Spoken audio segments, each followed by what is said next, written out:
Giuliana Rossi had perfected the art of appearing unimpressed. It was a survival skill in her line of work, where wealthy men expected admiration simply for existing. As the event coordinator for Dante's, Manhattan's most exclusive private club, she'd learned that raised eyebrows and dry commentary kept entitled members at arm's length better than any wedding ring. Tonight's charity gala was running smoothly. Too smoothly. Which meant something would inevitably go wrong. "Juliana, darling." Brett Cunningham materialized at her elbow, martini in hand, cologne suffocating. "You look stunning. That dress is criminal." She glanced down at her black sheath dress. Professional, modest, boring by design. "It's from Target, Brett. Try to contain yourself." Playing hard to get again. He leaned closer, whiskey-soaked breath making her stomach turn. "I like that about you." "I'm not playing anything. I'm working." She stepped sideways, scanning the ballroom. 200 guests, open bar, silent auction closing in 20 minutes. The Catalano family had reserved the entire north wing, which meant extra security and zero tolerance for problems. The Catalano family. As in Dante Catalano, whose name was on the building and whose reputation preceded him like a storm warning. She'd coordinated events here for 3 years without meeting him directly. He had people for that. People like Vincent, his stone-faced manager who communicated primarily in grunts and disapproving stares. "Come on, baby." Brett's hand landed on her lower back. "One drink after this wraps up. You've been turning me down for months." Giuliana stopped walking, turned slowly, let the silence stretch until Brett's confident smile faltered. "First, I'm not your baby. I'm not anyone's baby. I'm a 29-year-old woman with a graduate degree and a low tolerance for presumption." She removed his hand from her back with 2 fingers, like disposing of something unpleasant. "Second, I've been turning you down because no is a complete sentence. Third, your wife is standing near the bar looking for you." Brett's face reddened. "We're separated. You're wearing a wedding ring. It's complicated." "It's really not." She spotted one of the catering staff gesturing frantically from the kitchen entrance. "Excuse me. Some of us have actual work to do." She crossed the ballroom in quick strides, heels clicking against marble. The noise level had risen, champagne flowing freely, the auction generating the competitive energy that made these events profitable. Everything looked perfect, which was exactly when things went wrong. "Miss Rossi." Antonio, the head caterer, looked panicked. "We have a problem. The dessert course. The chocolate supplier delivered dark instead of milk chocolate. Mr. Catalano specifically requested milk chocolate tortes." Giuliana's mind raced. "How specifically?" Vincent said, and I quote, "Mr. Catalano wants milk chocolate. Not dark, not white. Milk. His mother has dietary restrictions, and this is her favorite." Of course. The one detail that mattered involved family. "How long to remake them?" 2 hours minimum. The dinner service was scheduled to start in 45 minutes. She pulled out her phone, fingers flying across the screen. "There's a French bakery in Brooklyn. They do custom work. I've used them before for emergencies. They'll never make it in time. They will if I promise them double rate and future contracts." She was already dialing. "Get me Vincent. I need approval for the expense." Antonio disappeared. Giuliana stepped into the service hallway, phone pressed to her ear. The bakery owner answered on the 3rd ring. She explained the situation in rapid-fire English peppered with the Italian phrases her grandmother had taught her. Money talked. Promises of future business talked louder. 1 hour, the owner finally agreed. "But this is the last time, Giuliana. You're going to give me a heart attack." "You love me, Jean-Pierre. Admit it." "I love your ability to pay invoices on time. There's a difference." She ended the call and nearly collided with a wall, except walls didn't wear custom suits or smell like cedar, and something darker. Walls didn't have eyes the color of espresso that tracked her movement with predatory focus. Dante Catalano was taller than she'd expected, broader. The photos in society pages didn't capture the controlled violence in the way he stood, perfectly still, but somehow coiled. His dark hair was styled with careless precision, the kind that probably cost more than her rent. A thin scar cut through his left eyebrow, the only imperfection in otherwise severe features. He was absolutely the most dangerous-looking man she'd ever seen. Mr. Catalano. She recovered quickly, extending her hand. Giuliana Rossi. I coordinate events here. I apologize for the dessert situation. It's being handled. His hand engulfed hers. Warm, calloused in unexpected places. He didn't shake so much as hold, thumb brushing across her knuckles in a way that felt deliberate. You speak Italian. His voice was low, textured, not a question. My grandmother insisted. She said Americans forget where they come from. Smart woman. He still hadn't released her hand. The dessert situation. Vincent said you fixed it. I'm in the process of fixing it. A bakery in Brooklyn is making fresh tortes. They'll arrive before dinner service. At what cost? Double their normal rate, plus a promise of future contracts. She gently extracted her hand, ignoring the way her pulse had accelerated. It's within the discretionary budget for emergencies. Something shifted in his expression. Not quite a smile. You consider my mother's dietary restrictions an emergency? I consider any detail that matters to a client an emergency. Your mother's comfort matters, therefore emergency. This time he definitely almost smiled. Vincent said you were efficient. Vincent communicates in grunts. I'm surprised he said anything. He said you were efficient, stubborn, and had a smart mouth. Dante's eyes tracked her face like he was memorizing details. He didn't mention beautiful. Giuliana had been hit on by enough wealthy men to recognize the approach. This felt different, more direct, like he was stating a fact rather than offering a compliment. Vincent focuses on job performance, as do I. She stepped back, creating professional distance. If you'll excuse me, I need to check on the auction closing. Giuliana. The way he said her name, rolling the syllables, made it sound intimate. That man, earlier, the drunk one who put his hands on you. Her stomach dropped. You saw that. I see everything that happens in my club. He adjusted his cufflinks, the movement casual.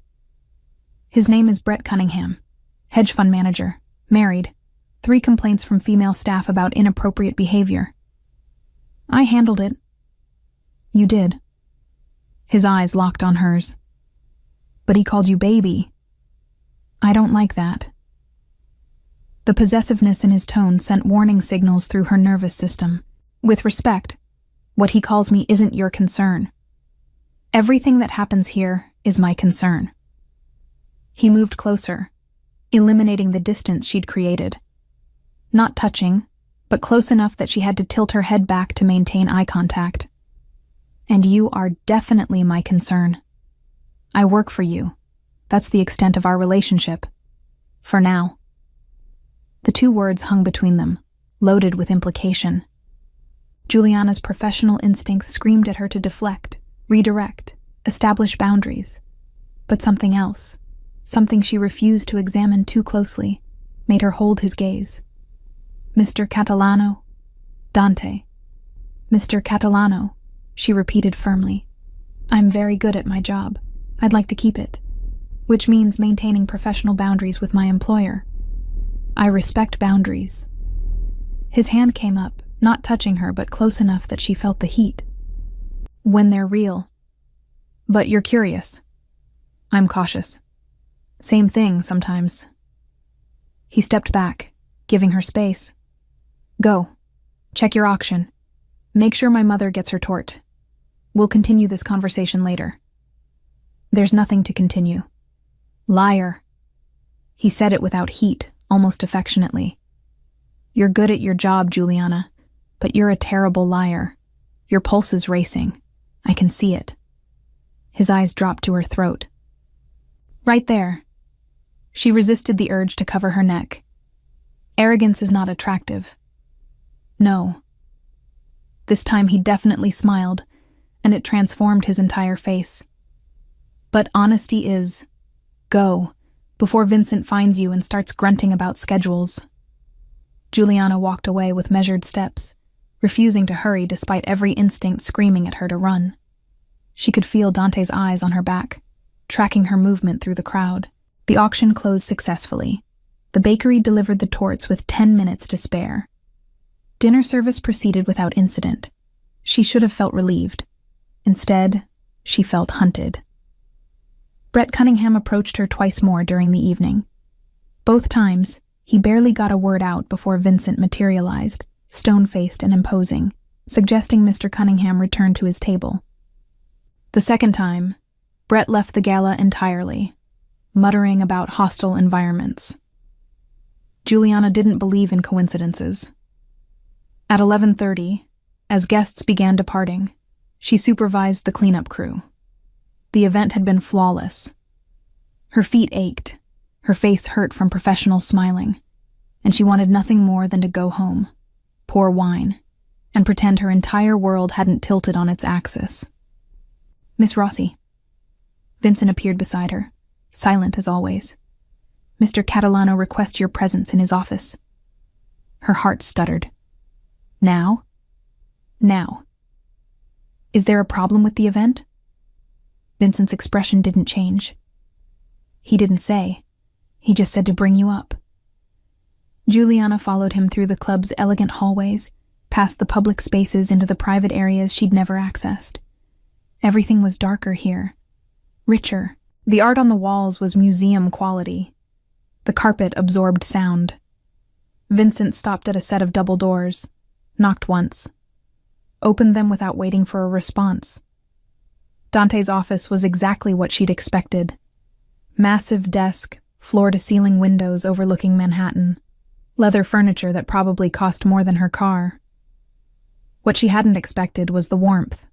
Books everywhere, photos on the desk, a child's drawing framed on the wall. Dante stood at the windows, hands in his pockets, silhouetted against the city lights. Thank you, Vincent. He didn't turn around. Close the door. The door clicked shut. They were alone. Juliana stayed near the entrance, maintaining distance. You wanted to see me? Brett Cunningham won't be returning to the club. Dante turned, his face half-shadowed. His membership has been revoked. That's not necessary. I told you. I handled it. You shouldn't have to handle it.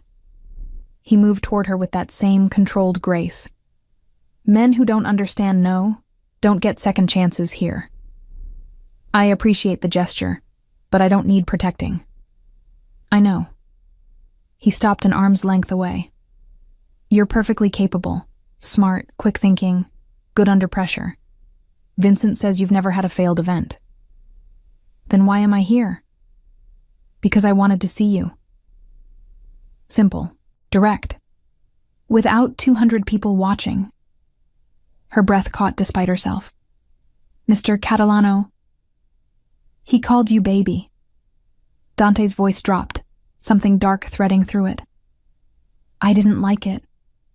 You mentioned that. Because you're not his baby. He took another step. You're not anyone's baby. You made that very clear to him. I respect that. Good. But if you were, he continued, eyes locked on hers, if you were anyone's, you'd be mine. The possessiveness should have annoyed her, should have triggered every independent instinct. Instead, heat flooded through her, dangerous and unwelcome. That's incredibly presumptuous. Yes. No apology in his tone. But you're still here. You could have left, made an excuse. You didn't. He was right. She hated that he was right. This is a bad idea, she said finally. You're my employer. I need this job. Your job is secure regardless. He reached out slowly, giving her time to move away. When she didn't, his fingers brushed her jaw. But I don't mix business with pleasure. If we do this, you'll work somewhere else, somewhere better. More money, more freedom. I don't want to be bought. I'm not buying you. His thumb traced her cheekbone. I'm removing obstacles. There's a difference. Is there? Yes. He leaned closer, his breath warm against her temple. Because you want this too. You're just too smart to admit it yet. Juliana's phone buzzed. She stepped back, grateful for the interruption. A text from the catering company about tomorrow's event. She typed a quick response, using the moment to gather her thoughts.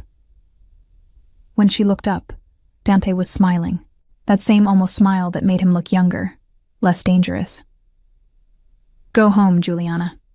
He returned to his desk, the moment broken. Think about what I said. We'll talk again soon. There's nothing to think about. Liar. He sat down, already reaching for paperwork, dismissing her. Lock the door on your way out. She left, heart pounding, mind racing. The hallway felt longer on the way back, colder. Vincent waited by the elevator. He pressed the button without speaking, but something in his expression had changed. Not quite approval, more like resignation. He's not a normal man, Miss Rossi. Vincent's voice was gravel rough. If you're smart, you'll run. The elevator doors opened. Juliana stepped inside. And if I'm not smart? Vincent's almost smile matched Dante's. Then God help you both. The doors closed, and Juliana caught her reflection in the polished metal. Flushed cheeks, bright eyes. The look of a woman who'd just been claimed without permission. The terrifying part was how much she'd liked it. Juliana didn't run.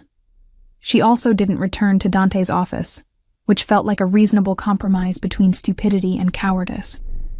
For 3 days, she coordinated events with her usual efficiency. A corporate luncheon, a private anniversary dinner, a book launch that ran 2 hours over schedule because the author got drunk and started reading unpublished material. She handled everything without seeing Dante once, which didn't mean he wasn't there. Fresh coffee appeared on her desk every morning. Her preferred order from the cafe 3 blocks away, still hot. No note. No explanation. The temperamental espresso machine in the staff break room was replaced with a top-of-the-line model. Vincent claimed it was scheduled maintenance. Juliana knew better. And then there was the flowers incident. She arrived at work Thursday morning to find her office transformed into a garden. Roses covered every surface. Red, white, pink. The scent was overwhelming. Vincent stood in the doorway, stone-faced as ever. "What is this?" Juliana demanded.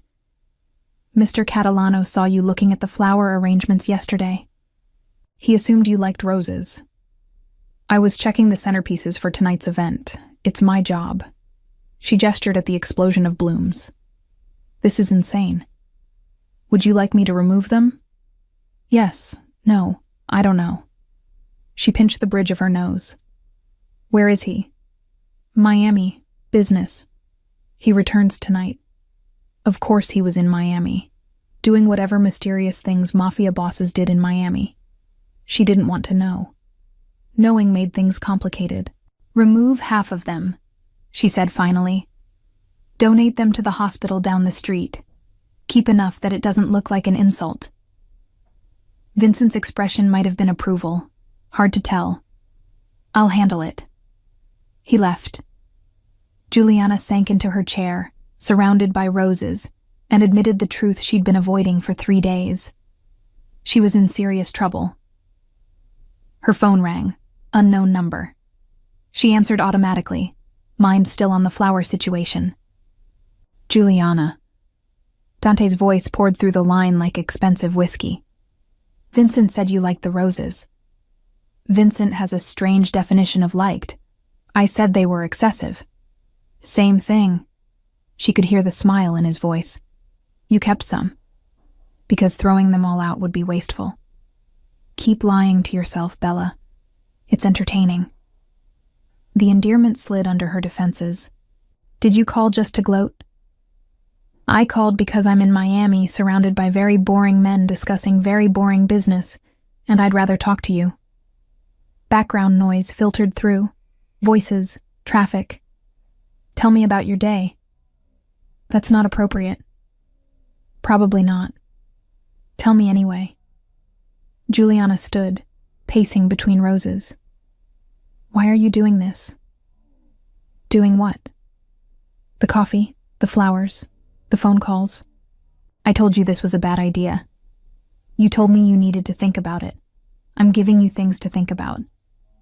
His tone shifted, became more serious. Has anyone bothered you? Any more Bretts? No. Word seems to have spread that I'm off limits. Good. It's not good. It's possessive and presumptuous, and I didn't agree to any of this. You're still talking to me. He paused. You could hang up. You haven't.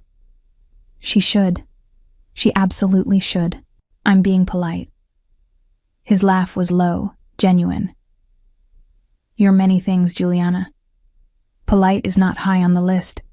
You have opinions and you share them. I like that about you. You like that I argue with you? I like that you're not afraid of me. The background noise faded, like he'd moved somewhere quieter. Most people are afraid of me. You looked me in the eye and called me presumptuous. You are presumptuous. Yes, but I'm also patient, and I know what I want. Her pulse jumped. Which is? You. In my life. In my bed. Wearing my ring eventually, if we're being honest about intentions. The casual way he said it stole her breath. You don't even know me. I know you're smart, quick thinking, loyal to the people you care about. Your grandmother taught you Italian and you still visit her every Sunday. You have a degree in hospitality management from Cornell. You're allergic to shellfish. You read romance novels on your lunch break and think no one notices. Juliana stopped pacing. How do you know all that? I pay attention. No apology.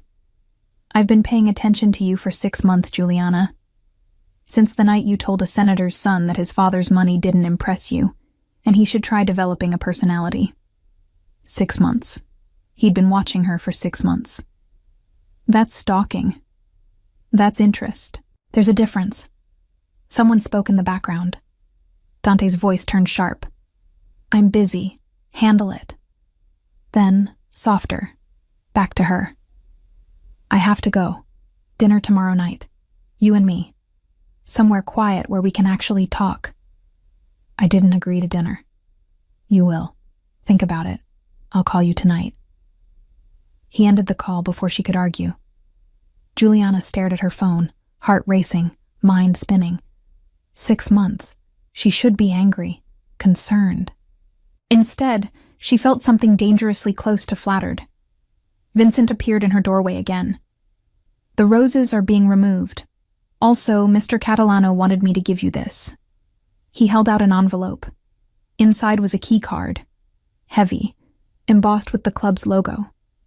The kind given only to VIP members and family. What is this? Access to the private floors. Mr. Catalano said you should have freedom of movement in the building. For work purposes. I've never needed access before. Vincent's expression was carefully neutral. You do now. He left before she could ask what that meant. The rest of the day passed in a blur of preparations for the evening's event. A rehearsal dinner for a society wedding. 50 guests, open bar, specific seating arrangements that changed 3 times because the bride's mother kept feuding with various relatives. Juliana handled it with practiced ease, her mind only occasionally drifting to Miami, and dangerous men who paid attention for 6 months before making their move. At 7:30, she was checking the table settings when her phone buzzed. Dante. How's the rehearsal dinner? She shouldn't respond. Responding encouraged him. Juliana. The bride's mother just tried to rearrange the seating for the 4th time. I'm considering homicide. Dante. Need help hiding the body? Despite herself, she smiled. Juliana. I can handle my own homicides, thanks. Dante. I know. It's one of your more attractive qualities. Juliana. You have a strange definition of attractive. Dante. I have excellent taste. You'll understand when you stop fighting this. She slipped the phone back in her pocket without responding. The dinner proceeded smoothly. The bride cried happy tears. The groom looked appropriately nervous. The mother settled down after 3 glasses of wine. By 10 o'clock, Juliana was exhausted. She supervised the cleanup crew, checked the schedule for tomorrow, and headed for the elevator. The building was quieter at night. Most of the staff had left.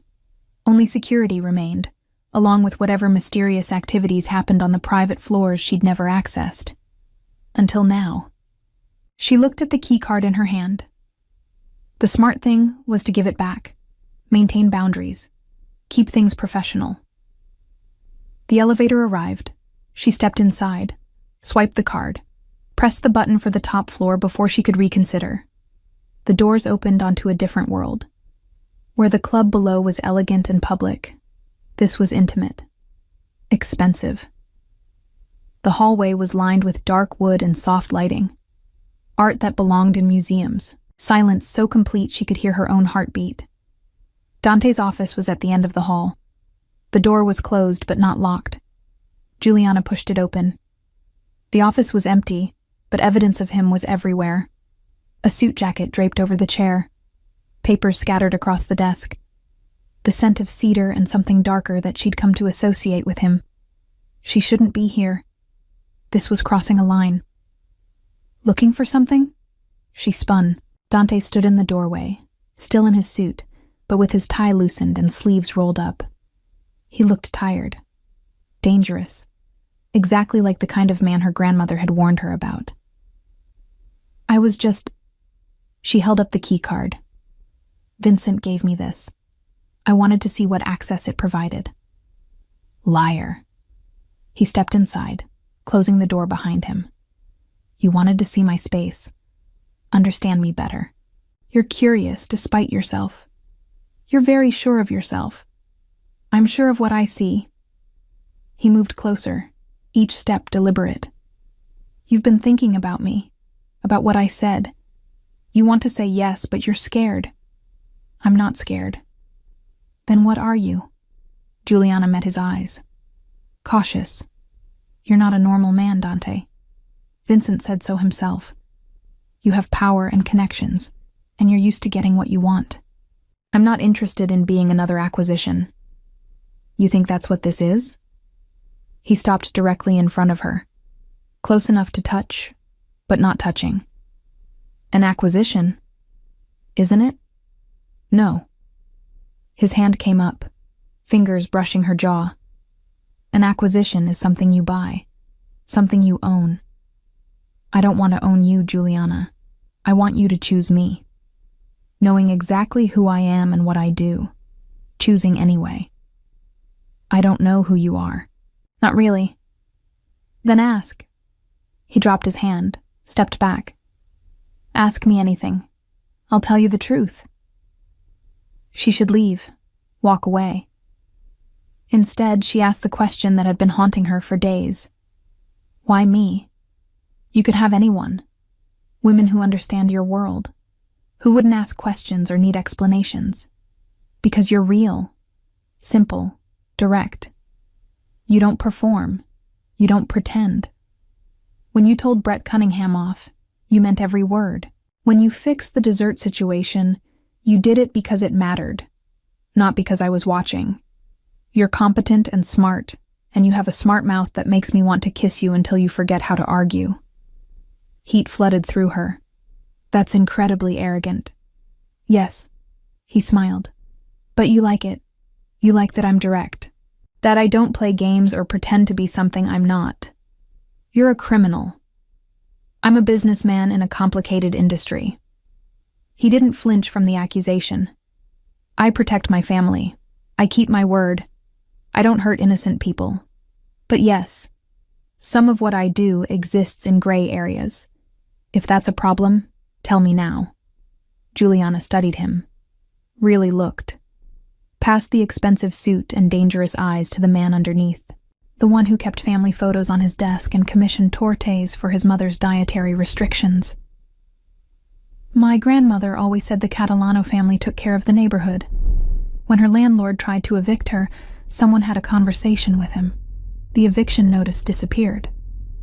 I remember. Dante's expression softened. Mrs. Rossi on Mulberry Street. She makes the best cannoli in Manhattan. She also has a granddaughter who visits every Sunday and brings flowers. You knew who I was before I started working here. I knew of you. I didn't know you. He moved closer again. Now I do. And I want more. Dinner tomorrow. Somewhere we can talk without interruptions. Say yes. This is a terrible idea. Probably. His thumb brushed her lower lip. Say yes anyway. She should say no, should maintain boundaries, should protect herself from whatever this was becoming. One dinner, just talking. Just talking, he agreed. But his eyes promised more. I'll pick you up at 7. I'll meet you there. I'm not giving you my address. I already have your address. At her look, he smiled. But I respect the boundary. I'll text you the restaurant. Wear something comfortable. No performance necessary. He stepped back, giving her space.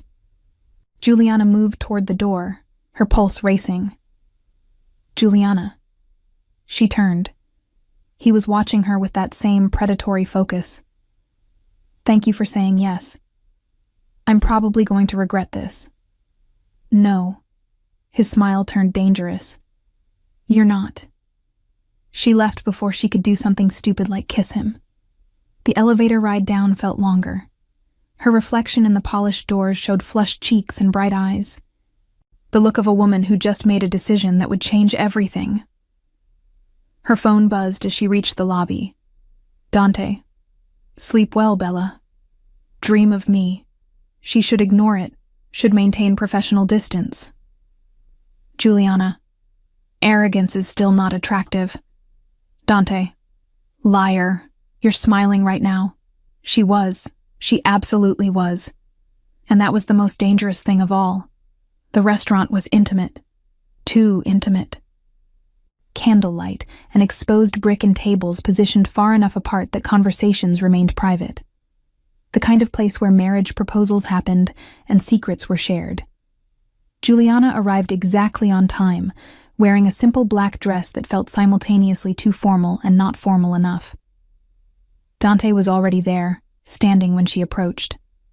Still in a suit, but different than his work uniform. Softer. Navy instead of charcoal.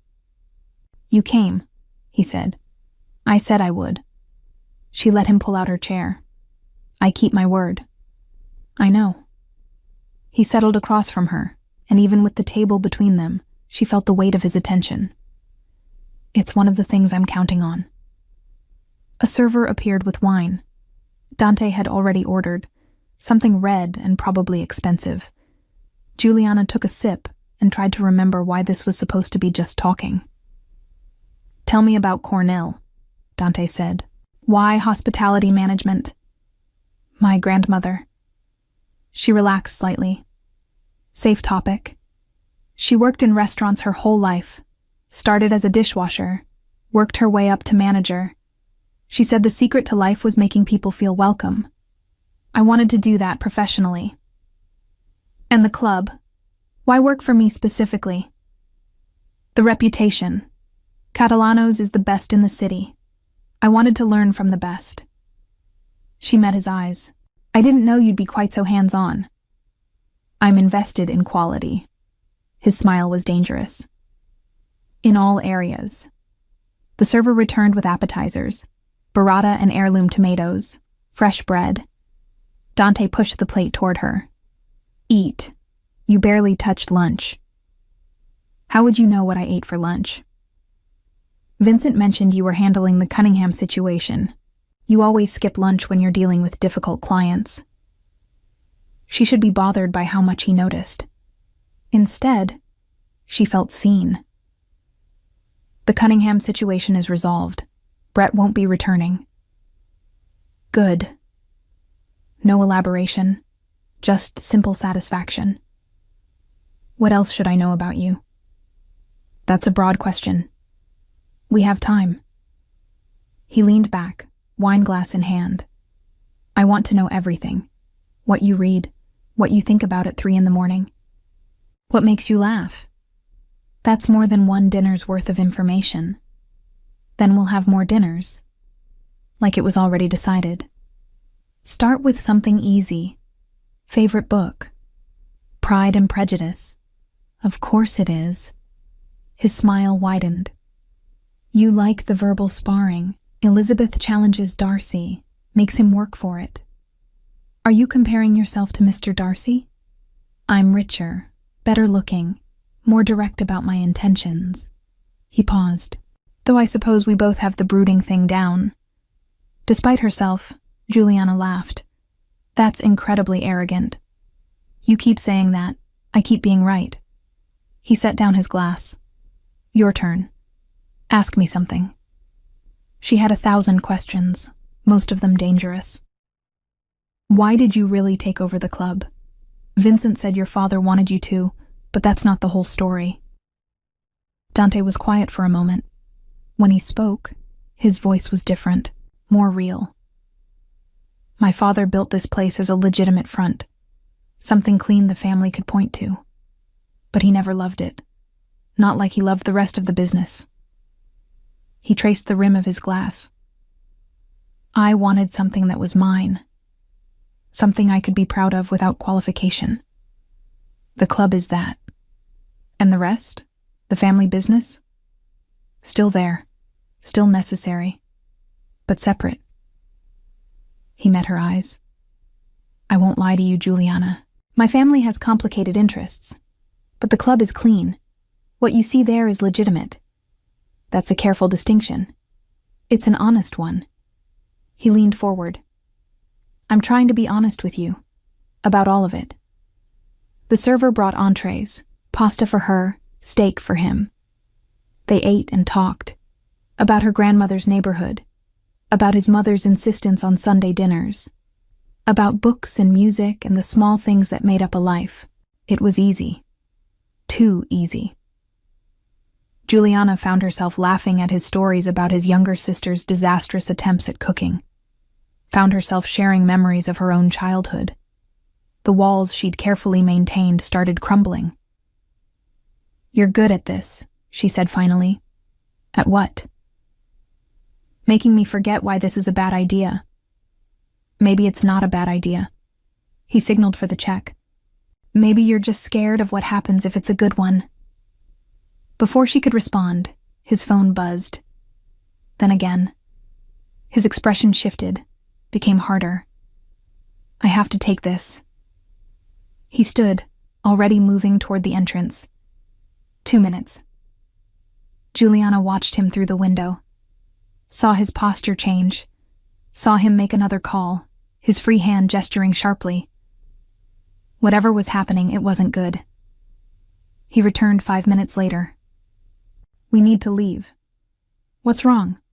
Family situation. Nothing dangerous, but I need to handle it. He helped her with her coat. I'll get you a car. I can get my own car. Juliana. He turned her to face him. Let me do this, please. The please did it. She nodded. His hand settled on her lower back as they walked outside. The valet was already pulling up a black SUV, not a car service. Something personal. Dante, get in. Vincent is driving. He'll take you home. He opened the door, but didn't release her. I'm sorry. This isn't how I wanted tonight to end. It's fine. Family comes first. Something in his expression gentled. Yes, it does. He leaned closer, and for a moment she thought he might kiss her. Instead, his lips brushed her temple. I'll call you tomorrow. Then he was gone, climbing into another vehicle that appeared from nowhere. Juliana slid into the SUV, her skin still warm where he'd touched her.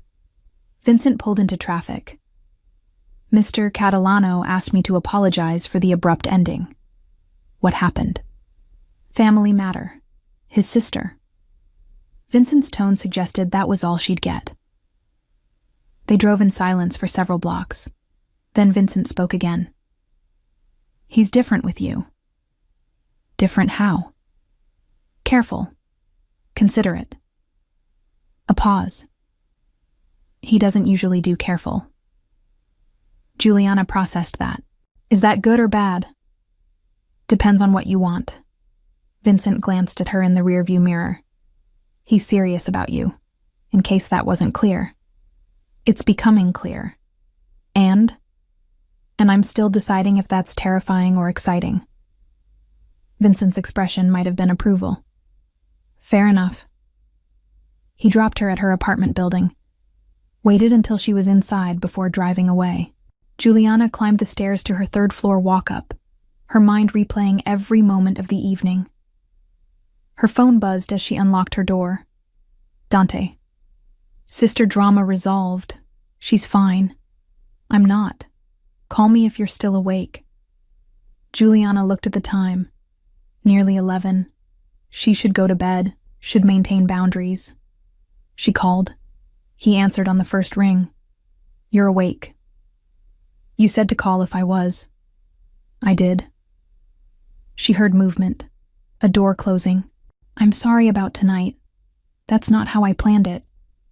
What happened? Vincent said your sister. Isabella. She's 22 and thinks she's invincible. Got involved with someone she shouldn't have. I had to extract her from a situation.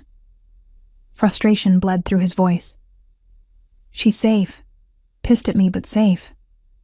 You're a good brother. I'm an overbearing brother, according to her. Frequently and loudly. He exhaled. But she's my responsibility.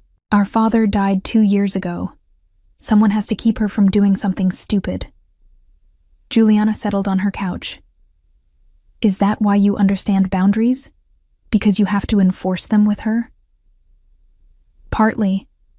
Also because I watched my father bulldoze my mother's wishes for 30 years. She loved him, but she never got to choose.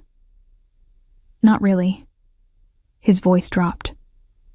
I don't want that. I want you to choose me because you want to, not because I pressured you. You sent me flowers, coffee. You're very persistent. I'm showing interest. There's a difference between persistence and pressure. A pause. If you want me to stop, say so. I will. She should want him to stop, should protect herself from whatever this was becoming. I don't want you to stop. The silence on the other end was charged. When he spoke, his voice was rougher. Say that again. I don't want you to stop. The flowers, the attention, whatever this is. She closed her eyes. I'm terrified, but I don't want you to stop. Juliana. The way he said her name felt like a caress. I'm coming over. What? No, it's late. I don't care. You just told me you want this. I need to see you. Dante, I'm not coming over to seduce you. I'm coming over because I've been thinking about you all night, and you just said you don't want me to stop, and I need to see your face when you say it again. She heard keys. Movement. Give me your address. You said you already had it. I do. But I want you to give it to me. I want you to invite me in. Her heart was racing. This was crossing a line, moving from dinner and conversation to something more immediate, more real. She gave him the address. 20 minutes later, her buzzer rang. She let him up. Stood in her doorway watching him climb the stairs, still in his suit, hair slightly disheveled, eyes locked on her with that same predatory focus. He stopped directly in front of her, close enough to touch but not touching. Say it again, he said. I don't want you to stop. His hand came up, cupping her face. You're sure? No, but I'm saying yes anyway. Good enough. Then he was kissing her. Not gentle, not testing. Dante kissed like he did everything else, completely. His hand slid into her hair, angling her head. His body pressed hers back against the doorframe. The kiss was demanding and possessive, and everything she'd been trying not to want. Juliana gripped his shoulders, kissing him back just as fiercely. Months of tension and denial and careful distance evaporated. This was real. This was happening. He pulled back, breathing hard. Inside. Now. She stepped backward into her apartment. He followed, kicking the door shut behind him. Then his mouth was on hers again, walking her backward until her legs hit the couch. Dante, tell me to stop. His lips moved to her neck. Tell me this isn't what you want. She couldn't, because it was exactly what she wanted, had been wanting since the night he'd first looked at her like she was something precious and dangerous. Don't stop. He lifted her easily, settling her on the couch with him above her. His weight was solid and warm. His hands were everywhere, her waist, her thigh, sliding under the hem of her dress. You're mine, he said against her mouth. Say it. That's presumptuous. Say it anyway. His hand gripped her hip. I need to hear it. Yours. The word came out breathless. I'm yours. Something in his expression turned fierce. Triumphant. Finally. He kissed her again, slower this time but no less intense. Juliana lost track of time. Lost track of everything except the feel of him. The taste of him. The way he touched her like she was something he'd been waiting for. When he finally pulled back, they were both breathing hard. Her dress was twisted. His shirt was half unbuttoned. The careful distance they'd maintained for months was completely destroyed. I should go, he said, but he didn't move. You should. If I stay, I'm not leaving until morning. Her pulse jumped. That's very presumptuous. That's very honest. He traced her jaw. Tell me to go, Juliana, while I still can. She should maintain some boundary. Instead, she pulled him back down. Stay. His smile was dangerous and satisfied. Yes, ma'am. He stood, lifting her with him. Bedroom? She pointed. He carried her down the short hallway, his mouth never leaving hers. The bedroom was small, just a bed and dresser, but he didn't seem to care about the space. He set her down carefully, stepped back. We're doing this right, he said. No rushing. No regrets tomorrow. I thought you said you weren't leaving until morning. I'm not. But we're going to talk first. He shrugged off his jacket, rolled up his sleeves. Sit. She sat on the edge of the bed. He pulled her desk chair over, sitting directly in front of her, close enough to touch, but not touching. What are you afraid of? He asked. That's a hell of a question right now. Answer it anyway. Juliana looked at him. Really looked. Past the dangerous exterior to whatever this was between them.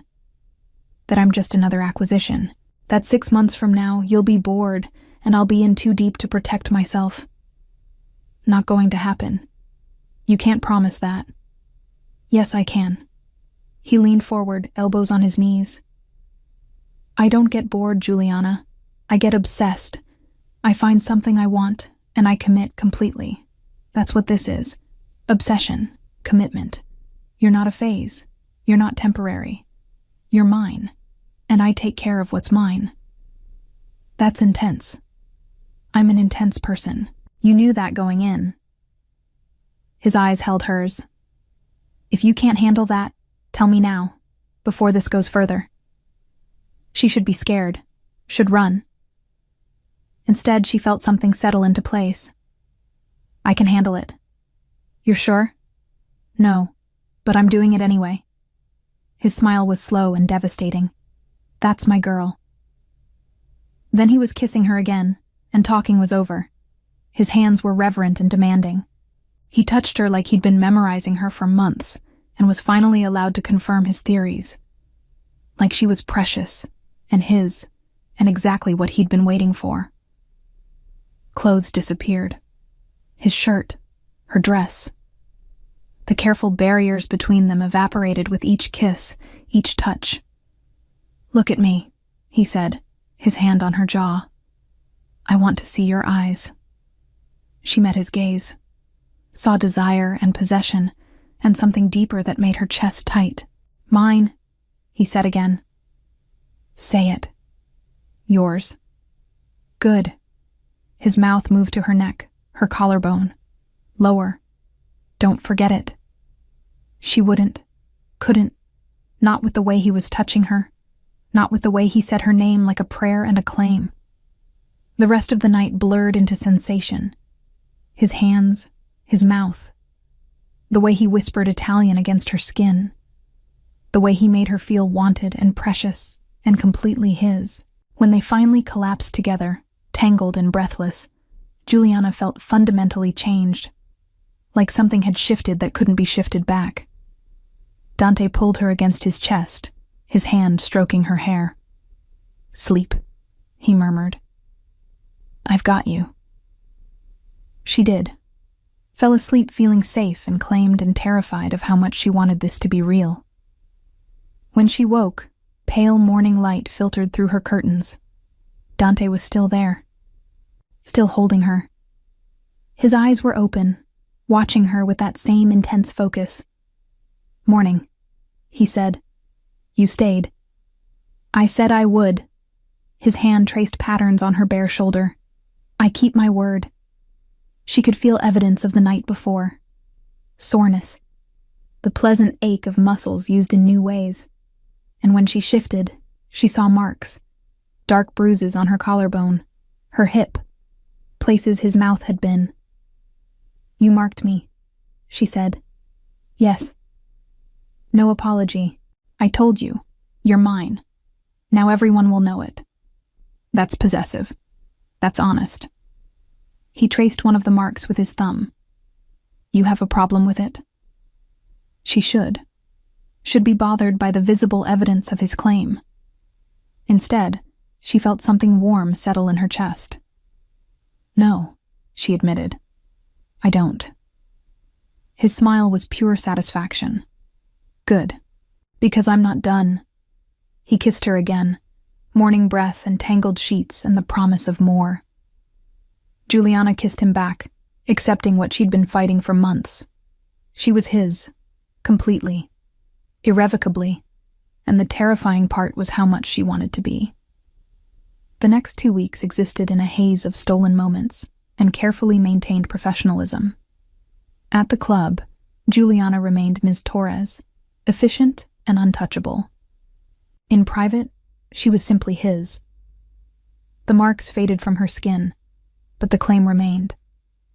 Dante was surprisingly patient about the boundaries she set. No public displays at work, no favoritism that the staff could point to.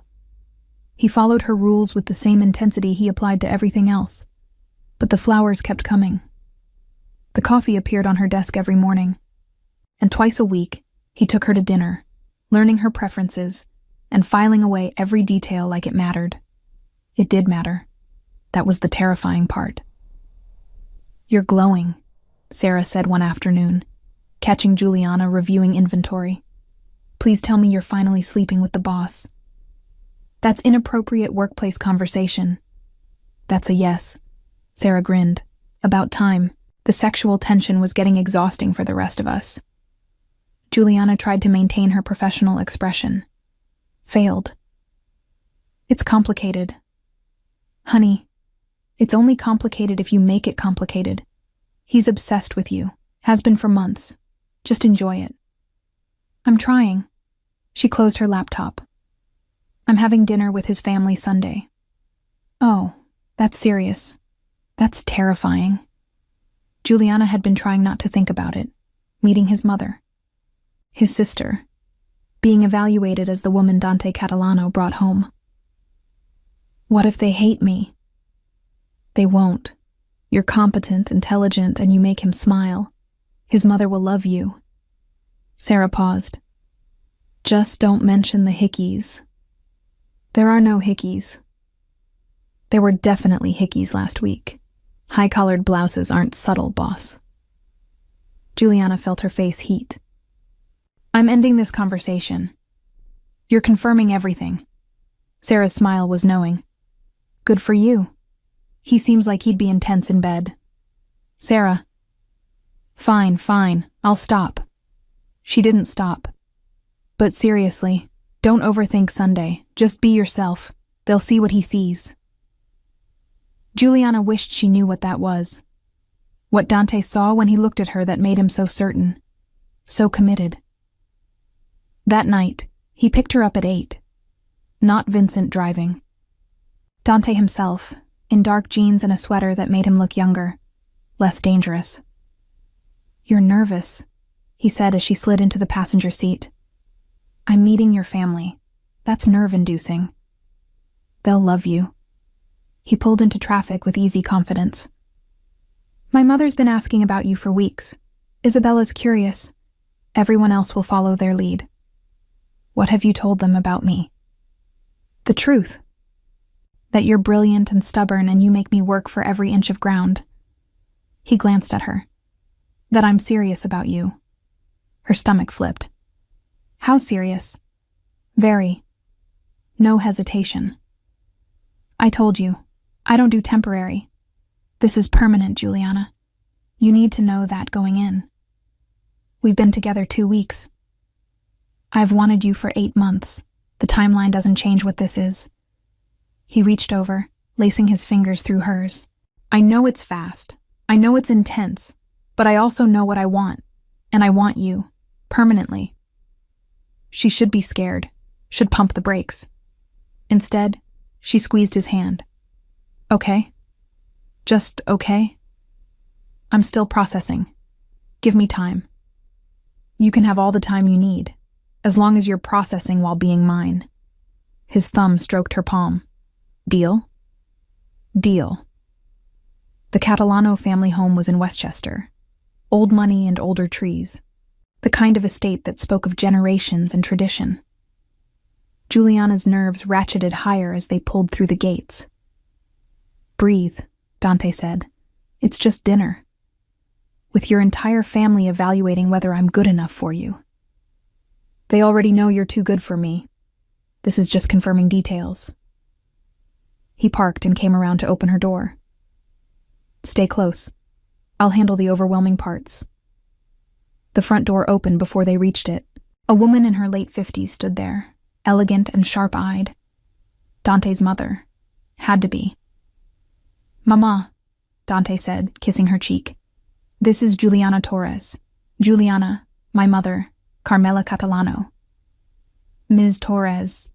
Carmela's assessment was thorough and immediate. Finally, Dante speaks of nothing else.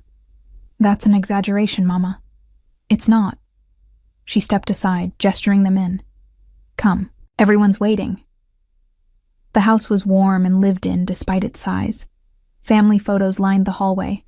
The sound of voices and laughter came from deeper inside. Dante's hand settled on her lower back. Possessive. Grounding. The dining room held chaos. A long table surrounded by people. Juliana counted at least 10 before losing track. Dante made introductions rapid fire. His sister Isabella, 22 and beautiful. His uncle Marco. Cousins whose names blurred together. Vincent was there too, grinning at her obvious overwhelm. Sit, sit. Carmela directed them to seats near the head of the table. Dante pulled out Juliana's chair, then settled beside her close enough that their thighs touched. The meal was loud and overlapping. Multiple conversations happening simultaneously. Food passed family style, wine flowing freely. It was overwhelming and wonderful, and nothing like Juliana's quiet childhood dinners. So you managed Dante's club, Carmela said during a brief lull. That must be challenging. It has its moments. Juliana accepted more pasta from Isabella. But I enjoy the work. The club has excellent bones. Good staff. Clear vision. Dante's vision, you mean? Partly. But a vision only works if the execution is solid. That's where I come in. Carmela's smile was approving. You don't defer to him. Should I? No. He needs someone who pushes back. She glanced at her son. He's too used to getting his way. I'm right here, Mama. I know. I'm talking about you, not to you. There's a difference. She turned back to Juliana. He's been different since you started. Lighter. More present. Mama, hush. I'm complimenting your girlfriend. Let me finish. Carmela's expression gentled. You make him happy. That matters to me. Juliana felt something tight in her chest ease. He makes me happy too. Good. Carmela patted her hand. Then we'll get along fine. The rest of dinner passed in a blur of stories and laughter. Isabella shared embarrassing tales from Dante's childhood. Uncle Marco argued politics. The cousins debated soccer. Dante's hand stayed on Juliana's thigh under the table, a constant warm presence. After dinner, Isabella cornered her in the hallway. You're good for him. Everyone keeps saying that. Because it's true. He's been insufferable for months, moody and distracted. Then you finally said yes, and suddenly he's almost bearable again. Isabella's smile was sly. Plus, those marks on your neck last week? Very subtle. Juliana's hand flew to her collarbone. The marks were long gone, but the memory made her flush. That's exactly what he needed to do. Dante doesn't do subtle. He's possessive and intense and kind of overwhelming. But he's loyal. Once you're his forever. Isabella's expression turned serious. Just don't hurt him. He acts tough, but he feels everything deeply. Especially about you. I won't. Hurt him, I mean. Good, because I like you. And I'd hate to have to kill you. Isabella's smile returned. Now come on. Mama's bringing out dessert, and if we don't get there fast, the cousins will eat everything. The drive back to the city was quiet, comfortable. Dante's hand rested on her thigh while he drove. That wasn't so bad, Juliana said finally. I told you they'd love you. Your mother's terrifying. She's a sweetheart compared to my grandmother. Be glad Nona's in Italy right now. He glanced at her. You okay? I know it was a lot. I'm good. They're wonderful. Loud, but wonderful. She covered his hand with hers. Thank you for bringing me. Thank you for coming. It means something. To them. To me. He pulled up in front of her building but didn't release her. Come home with me tonight. I have work tomorrow. So do I. We'll go in together. His thumb stroked her thigh. I want you in my bed, Juliana. Want to wake up with you.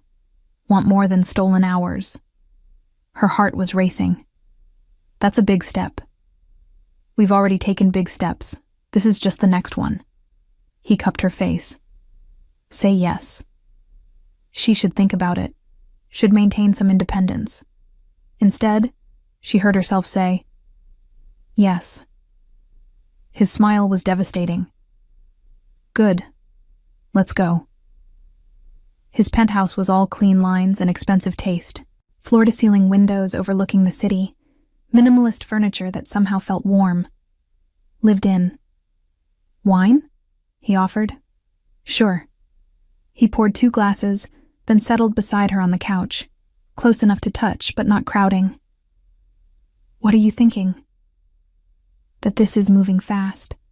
That I should be more careful. She met his eyes. That I don't want to be careful anymore. Then don't. He set down his glass. Be reckless with me. Be certain. Be mine. I am yours. You know that. Say it again anyway. I like hearing it. I'm yours, Dante. She set down her own glass. Completely. Something fierce crossed his expression. Come here. She moved into his lap, straddling him. His hands gripped her hips, holding her steady. You have no idea what you do to me, he said against her mouth. How long I've wanted this. Wanted you. Show me. He did. Kissed her until she was breathless and desperate. His hands were everywhere, relearning curves and angles. When he stood, lifting her with him, she wrapped her legs around his waist. Bedroom, he said. Now. The bedroom was as minimalist as the rest of the apartment. Just a massive bed and dark furniture. He set her down carefully, then stepped back. Strip, he said, slowly. She should protest the command. Instead, she obeyed. Removed her dress slowly, watching his eyes darken with each inch of revealed skin.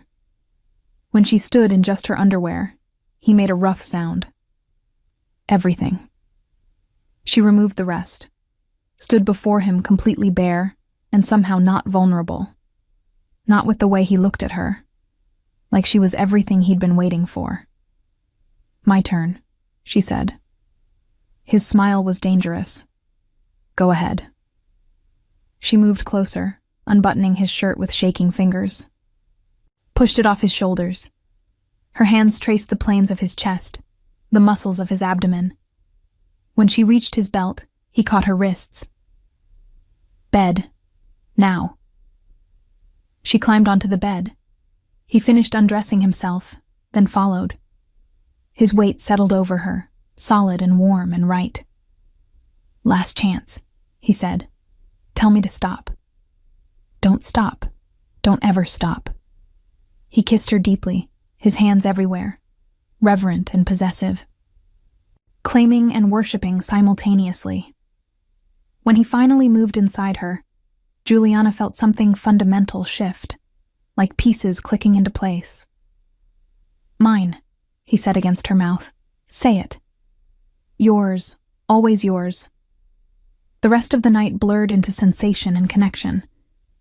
His hands, his mouth, the way he said her name like a prayer, the way he touched her like she was precious and his and exactly what he needed. When they finally collapsed together, tangled and breathless, he pulled her against his chest. Stay, he murmured.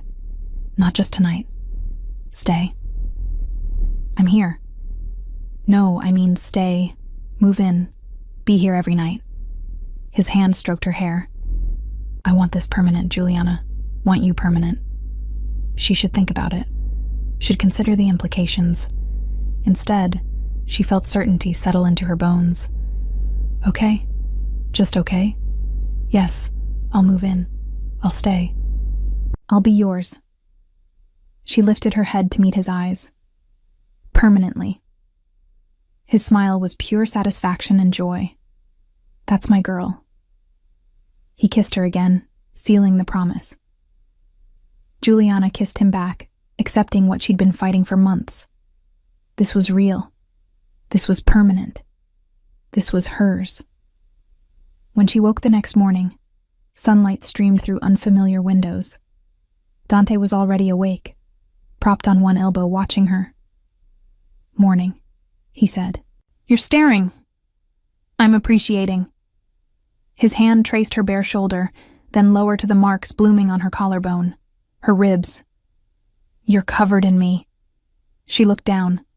Dark bruises everywhere his mouth had been, visible proof of his claim. People will see. Good. Let them. His smile was smug and possessive. Everyone should know you're mine. She should be bothered. Instead, she felt warm.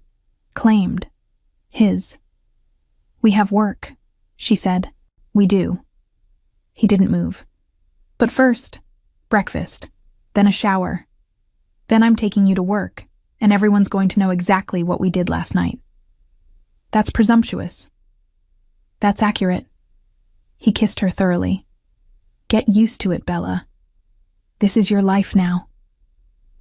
3 months later, Juliana stood in the same penthouse, now filled with her belongings mixed with his. Her books on his shelves, her coffee maker in his kitchen. Her life tangled completely with his. Sunday dinner at the Catalano house had become routine. Carmela's acceptance complete. Isabella treating her like the sister she'd never had. Even Uncle Marco had stopped testing her with pointed questions about family and loyalty. She was one of them now. Completely. Irrevocably. "You're thinking too hard," Dante said, coming up behind her. His arms wrapped around her waist, pulling her back against his chest. "What's wrong?" "Nothing's wrong. Everything's right. That's what's strange." She turned in his arms. "I keep waiting for the other shoe to drop." "No other shoe. Just this. Us. Forever." He kissed her forehead. "You're stuck with me, Bella. Better get used to it." "I am used to it. That's the terrifying part." "Good terrifying or bad terrifying?" "Good. Definitely good." She wrapped her arms around his neck. "I love you." She'd said it before, but it still made his expression soften, made him hold her tighter. "I love you too. More than I thought I could love anything." He pulled back slightly, his hand going to his pocket. "Which brings me to something I've been meaning to ask." Her heart stopped. "Dante?" "Not yet. Soon, but not yet." He pulled out a key instead. "But I want you to have this. Full access. To everything. The club. The house in Westchester. Everything that's mine is yours." She took the key, feeling its weight. "That's a lot of trust. You're worth trusting. You've proven that every day for months." His hand cupped her face. "You chose me, Juliana. Chose this life.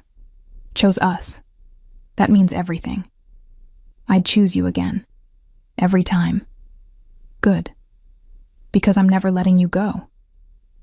He kissed her deeply, possessively. "You're mine. Forever." "Forever," she agreed. "I'm yours forever." And standing there in their home, wrapped in his arms, Juliana finally believed it. This was real. This was permanent. This was hers. She'd chosen the dangerous man, the possessive boss, the intensity that should have scared her away. And she'd choose him again, every single time. If you enjoyed Dante and Juliana's story, subscribe to Mafia Tales for more dangerous romances where powerful men meet their match. Join our members area for exclusive extended scenes and early access to new stories.